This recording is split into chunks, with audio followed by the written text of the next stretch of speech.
Euslandian izan gara Miriam Luki eta Kontxeta Probantzarekin. Miriam Lukik bere gogoetak aurkezten dizkigu bere erara. Kontxeta Probantzak testuaren araberako marrazkiak aurkezten dizkigu, hauek ere bere erara. Euslandia baina hasiera baten liburu bat da. Euskal kulturgintzaren transmisioa gradu ondotik sortutako liburua. Abiapuntua hor du, baina Miriam Lukik sortu du. Miriam Lukik arilkatu du testua. Maketazioa eta ilustrazioak Kontxeta Probantzak egin ditu. Liburutik emanaldia sortu da. Neri proposatu zidaten kontatzea ikastaroa nire hitzetan. Bitakora bat, nahi badezu, nahi nuena egin nezakela.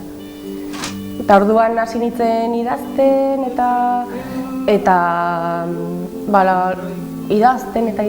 idazten eta gehiago zan arilkatu bezala. Idatzi nik nire kasa baino zaki gehiago gutxigo, baino bai autore pilaten lanak, bai han emandako referentziak, bai niri sortutakoak, bai. Eta orduan niretzako da gehiago telare bat bezala liburua. Bai, hausnarketarako bidea nahi duenarentzat niretzako izan zen.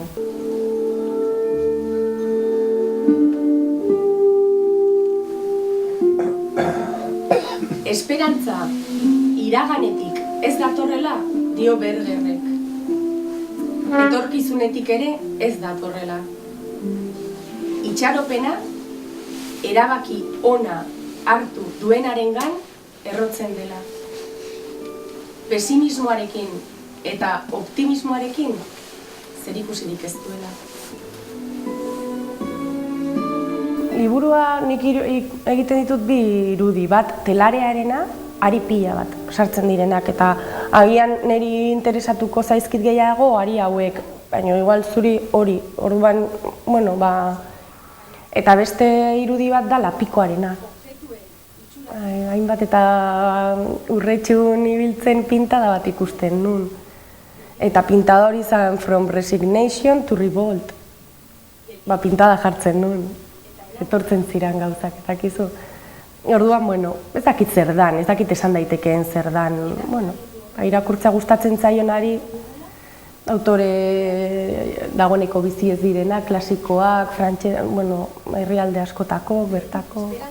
Las ilustraciones, realmente yo me basé en el tipo de dibujos que se utilizan en las vigas de los caseríos, como comienzo de proyectar los dibujos. Entonces, como el tema era la transmisión del euskera, lo que quise era un poco utilizar ese origen, pero romperlo. Y a partir de ahí fui construyendo diferentes dibujos que fueron acoplándose en el libro.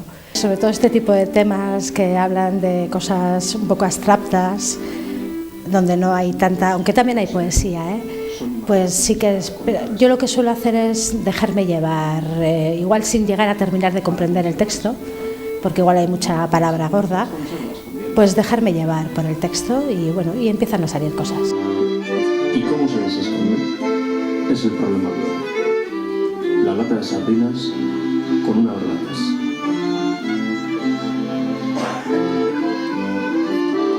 ¿Cuál es la berlatas para desesconder un mito? Para mí, me funciona, son las etimologías. Historias enlatadas son los mitos. Realidad, imaginación simbólica para ser conservadas escondidas.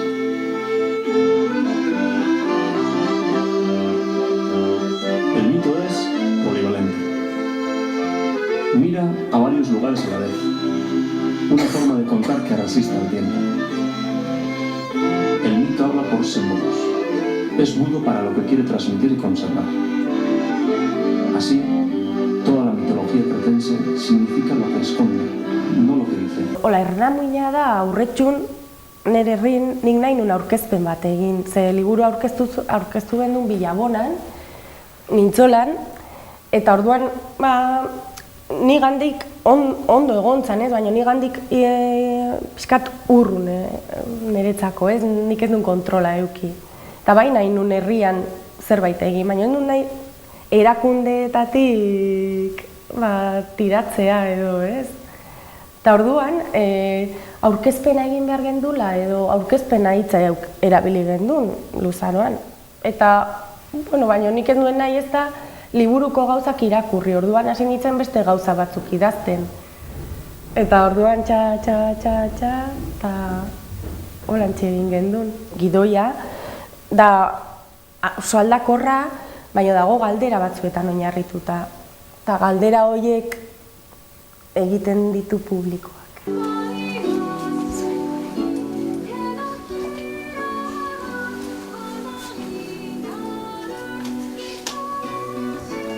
Zer da politika? Eta dira, galdera printzipioz edo bai oso potenteak, zer da maitasuna, edo zer da boterea, edo nor da etxaia, edo... Baina, guretzako zan pixka bat horri buruz ere hitz egin behar da, eta entzun, eta ez bakarrik, ez dakit telebistan esaten dizutena, edo... Eta ez dugu olako egia absoluturik ez bilatzen, ez guk egiten dugu, gure agota, dakit.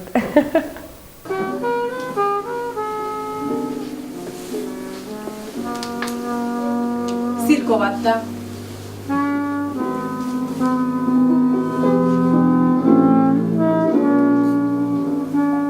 Funambulistak gezurrekin ekilibrioak egiten.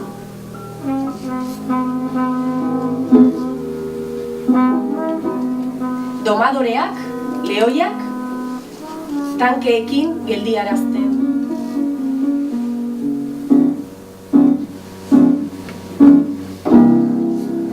Umeekin ahaztu diren pailazoak monopolian jolasten.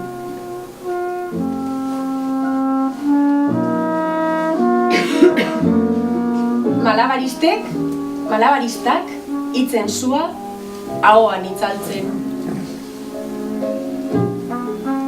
Publikoa geldirik.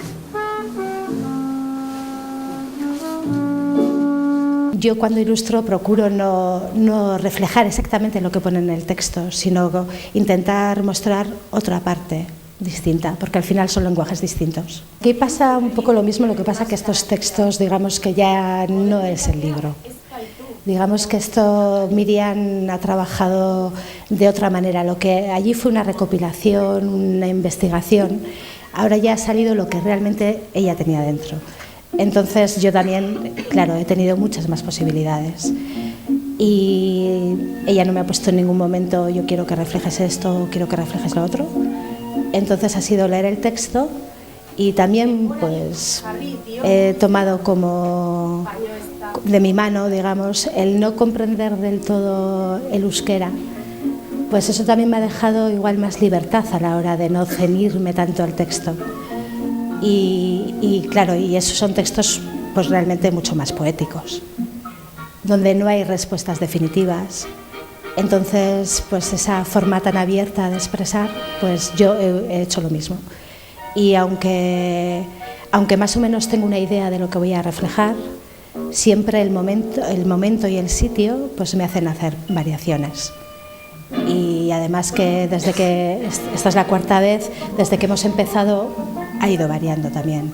También ella ha modificado los textos, también yo los dibujos. O sea, digamos que siempre es distinto, ¿no? Y esto queríamos que fuera así, además.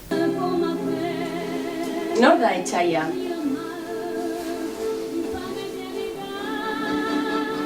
Etxai zabal hori? Ezaugarri jakin batekin identifikatu dezakezuna? Hori ez da etxaia.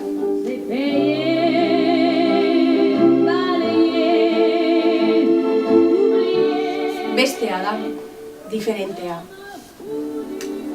Etxai bihurtuta. Avec mes souvenirs, j'ai allumé le feu, mes chagrins, mes plaisirs. Etxaia konkretua da. Egunerokoan hartzen duen erabakia hartzen duela? kontra izango zaituen hori. Duzu, etxaia, otxoa, balego. Berarengan konfiantza osoa daukat. Orduan ez daukat bere lan asko gustatzen zait eta hitzetatik arantzago beak ulertu egiten nau ni. Oso ondo, orduan oso margen gutxi daukagu. Eta de hecho hau hain gustora egiten dugula uste dut bion artean sekulako konexioa dagoelako. Ni gelditzen naiz bera ikusten nola margotzen duen, ez dakit, baina pentsatzen den ere aurpegia ere iluminatu egiten dela, ze gustora nago. Diotenez, Euslandian guztiak dira jada senitarteko. Hainbeste maitatu dira, munduaren azkenean egingo duten festan, Euslandiar guztiak egongo direla.